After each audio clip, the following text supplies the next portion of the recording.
말씀 시편 142편입니다. 내가 소리내어 여호와께 부르짖으며 소리내어 여호와께 간구하는도다. 내가 내 원통함을 그의 앞에 토로하며 내 우환을 그의 앞에 진술하는도다. 내 영이 내 속에서 상할 때에도 주께서 내 길을 아셨나이다. 내가 가는 길에 그들이 나를 잡으려고 올무를 숨겼나이다. 오른쪽을 살펴보소서.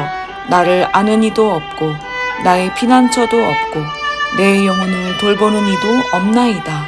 여호와여, 내가 주께 부르짖어 말하기를 주는 나의 피난처시요 살아있는 사람들의 땅에서 나의 분깃이시라 하였나이다. 나의 부르짖음을 들으소서. 나는 심히 비천하니이다. 나를 핍박하는 자들에게서 나를 건지소서. 그들은 나보다 강하니이다. 내 영혼을 옥에서 이끌어내사 주의 이름을 감사하게 하소서. 주께서 나에게 갚아주시리니 의인들이 나를 들으리이다. 아멘. 오늘은 감정 쓰레기통이라는 말씀으로 은혜 받도록 하겠습니다. 제가 감정 쓰레기통이라는 단어를 처음 들었던 것은 몇 년 전인데 제 친구 중에 한 명이 저에게 이런 말을 하더라고요. 나는 너의 감정 쓰레기통이 된 것 같아. 그런 이야기를 들었을 때 내가 그러니까 내 주위에 있는 사람을 나의 감정을 그냥 쏟아버렸나? 근데 그냥 쏟아버린 정도가 아니라 내가 그 사람을 쓰레기통을 취급했나? 그러면 내가 그 사람한테 쓰레기를 준 것인가? 이런 생각이 들었던 적이 있었어요. 그때도 그 말에 대해서 무게감이 있던 것도 아니고 그거를 엄청 깊이 생각하진 않았지만 그래도 남한테 피해는 주면 안 되겠다라는 생각은 했었어요. 그리고 제가 그때 당시에도 신앙생활을 했었고 예배를 드리러 가고 기도도 하고 그랬었습니다. 그럼에도 불구하고 제 안에는 하나님과의 깊은 관계는 없었어요. 제가 그걸 확실히 알 수 있는 이유가 제가 그때 항상 힘든 일이 있을 때마다 공동체 사람들과 같이 이야기를 나누고 나의 힘든 점을 나누었지만 첫 번째 내가 가장 많이 했던 것은 사람들에게 이야기를 나누고 위로를 받고 그것들을 통해서 어떻게 하면 하나님의 방법으로 그것을 헤쳐나갈 수 있을까? 그런 것들을 열심히 찾았지만 제가 가장 열심히 했었어야 하는 것은 사실은 기도였습니다. 하지만 제가 기도를 엄청 열심히 하지는 않았습니다.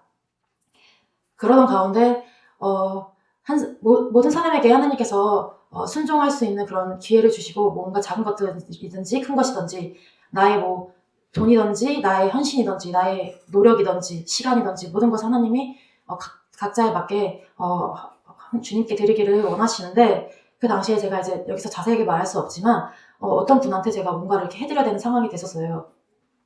근데 그 당시에는 제가 예수님을 인격적으로 만난 지 얼마 안 됐었고 정말 날아갈 듯이 너무 기뻐서 뭐라도 해드리고 싶어서 하나님한테 이게 만약에 하나님께 내가 순종하는 방법이라면 하나님을 위한 방법이라면 이거라도 내가 해보겠다 이런 마음을 가지고 어떤 이렇게 일을 했는데 지금 와서 생각해봐도 사실 다시 그걸 하라고 하면 좀 힘들 것 같아요. 근데 그거를 하면서 제 마음에서 억지로 했던 마음이 있었어요.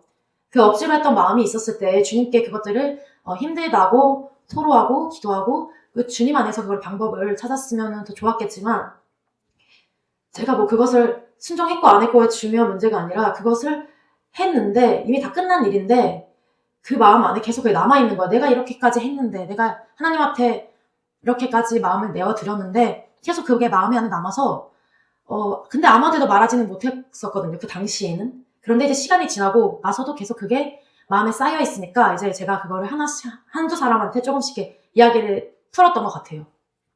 내 주위에 있는 가까운 사람들한테 내가 어떤 말을 해도 나에게 위로를 해줄 사람들, 어떤 말을 해도 좋은 말을 해줄 걸 알만한 따끔한 말을 해줄 사람보다는 나에게 좋은 말을 해줄 것 같은 사람들한테 그 이야기를 하면서 나쁘게 말하면 저 스스로를 나쁘게 말하면 내가 피해자인 것처럼 그 이야기를 꺼내면서 사람들한테 위로를 얻고 싶었던 것 같아요. 그런데 사람한테 그 위로를 풀었을 때는 사실 크게 위로가 되진 않더라고요. 잠시 동안은 그래 저 사람이 나쁜 거고 내가 착한 거야. 이런 정도의 위로는 받을 수 있고 그래 내가 그렇게까지 했는데 어떻게 그걸 몰라줘? 이런 마음의 위로는 받을 수 있지만 그게 하나님 안에서 옳은 방법이 아니었기 때문에 그 마음 안에 있는 제 마음 안에 있는 것들이 나쁜 것들이 더 커지더라고요. 마음 안에서.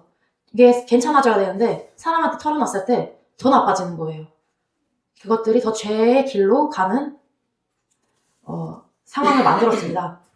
그러다가 이제 제가 주님 안에서 또 신앙생활을 하다 보니 이제 어느 순간 제가 제 이야기를 들어줄 친구조차도 없어진 거예요. 친구도 없고 타지에 살다 보니 뭐 가족들도 없었고 이제 그런 상황이 되니까 제가 이제 하나님한테밖에 풀 수가 없더라고요.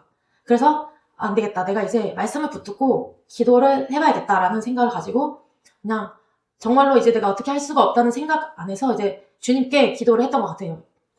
주님께서 모든 걸 다 들어주시는 분이기 알기 때문에 제가 이제 옛날에는, 그러니까 뭐 많이 옛날은 아닌데 전에는 하나님한테 막 욕도 하고 제가 이제 많은 이렇게 불만들을 토로했다면은 그 당시에는 주님께 겸손한 마음을 나아서 주님 도와주세요. 그리고 제가 이런 상황에 닥쳤는데 제가 더 이상은 제 힘으로 할 수 없습니다. 라는 그런 마음을 주님께 이제 이야기하면서 솔직하게 주님과 인격적인 관계를 시작했던 것 같아요.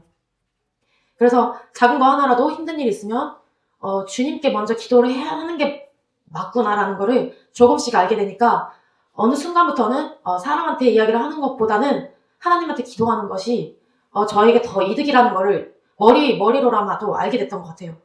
그런데 사람이 편한 것을 찾고 쉬운 것을 찾는 게 사람의 습성인지라 사람은 사람한테 말하는 게 더 편해요. 왜냐면 사람은 내 눈앞에 보이고 하나님은 내 눈앞에 안 보이시기 때문에. 사람의 목소리는 들리지만 하나님의 목소리는 들리지 않기 때문에. 그래서 그런 상황이 와요. 내가 사람한테 말할 수 있는 상황인지 하나님한테 말할 수 있는 상황인지. 그럴 때 우리는 선택할 수 있어요. 이 말씀에 나온 사람처럼 다윗은 하나님께 기도해요. 자기를 죽이려고 했던 가족이자 왕이었던 사울, 그 왕을 죽일 수 있는 상황이 왔을 때도 하나님께 기도하고, 오늘 본문 말씀은 굴 속에서 하나님한테 기도하는 그 상황인데, 이 말씀 중에 나의 오른편에는 아무도 없다 이 말이 그 옛날 시대에는 나를 변호해줄 사람이 내 오른편에 항상 있었다고 해요. 그런데 그 나를 변호해줄 사람조차도 없는 그 상황에서 하나님한테 기도를 드렸습니다. 그리고 마지막 시편이 150편인데 그 150편에는 다윗이 하나님을 찬양해요. 하나님을 찬양하고 하나님의 영광을 올려드리면서 할렐루야 이렇게 말씀이 끝납니다.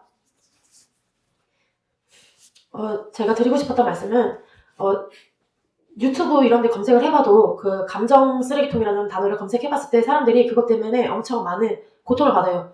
그것에 피해받은 사람도 그것을 직접 그런 상황인 사람들도 내가 어떻게 해야 이것을 벗어날 수 있을지 내가 어떻게 해야 저 사람으로 벗어날 수 있을지 그거에 대해서 많은 고민을 하는데 실제적인 그 사람들 의사 선생님들이나 상담사 분들께서는 이런 말씀을 해줘요. 너가 그 사람을 끊어내야 된다. 너가 그 사람을 피해야 된다. 어느 정도는 거리를 두어야 된다. 하지만 예수님을 믿는 사람으로서 적당한 선이 필요한 것은 맞지만 우리가 어떻게 모든 영혼을 모른 척할 수 있겠습니까? 우리가 그 상황 안에서 예수님을 믿는 우리라면 하나님께 그 사람의 그 힘듦을 위해서 우리 같이 중보 기도를 하고 더 이상은 우리가 그 사람의 이야기에 대해서 위로해줄 수도 없을 수도 있고 맞장구를 쳐줄 수 없을 수도 있지만 그 사람이 하나님께 더 나가기를 위해서 기도해주고 나도 그런 사람이 되고 나도 다른 사람한테 나의 감정을 쏟아붓는 사람이 아니라 하나님께 그 모든 것을 쏟아내고 끝까지 쏟아내고 주님을 찬양할 수 있는 그런 사람이 되게 해달라고 우리가 주님 앞에 기도합시다. 감사합니다. 마치겠습니다.